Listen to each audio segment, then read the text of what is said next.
ശ്രീനാരായണ പരമഗുരവേ നമഃ. സുപ്രഭാതം. 1755 ദിവസമായ ഇന്ന് 2026 മാർച്ച് മാസം 5 വ്യാഴാഴ്ച, 1201 ആണ്ട് കുംഭമാസം 20 ഗുരുവചനങ്ങളിലൂടെ ഭർത്താവിൻ്റെ ഹിതമനുസരിച്ച് പ്രവർത്തിക്കുന്നവളും വരവിനനുസരിച്ച് ചെലവാക്കുന്നവളും നിർമ്മലയുമായ സ്ത്രീയാണ് ഉത്തമ കുടുംബിനി. ശ്രീനാരായണ ഗുരുദേവൻ. ശ്രീ നടരാജ ഗുരു എഴുതിയ ഗുരുവരിൽ എന്ന പുസ്തകത്തിൽ വിഗ്രഹ ഭാഷയിലെ ആരോഹണ യോഗം എന്ന് വിവരിക്കുന്നതിൻ്റെ 50-ാം ഭാഗമാണ് ഇന്ന് അവതരിപ്പിക്കുന്നത്.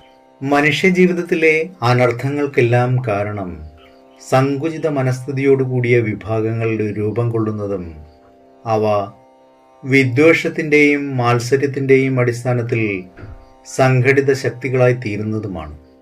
ഇവിടെ ഗുരുവിൻ്റെ സ്വധർമ്മം മനുഷ്യർ തമ്മിൽ പരസ്പരം ധാരണയ്ക്കും യോജിപ്പിനുമുള്ള വഴി കണ്ടെത്തുകയാണ്.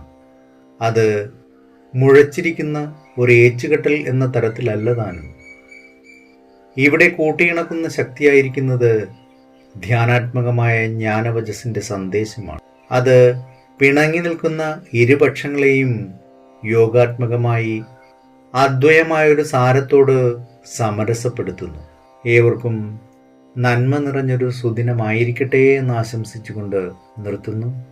നന്ദി, നമസ്കാരം. ഗുരുധർമ്മം ജയിക്കട്ടെ. ശബ്ദം നൽകിയത് സുജീഷ് മഹേശ്വരി.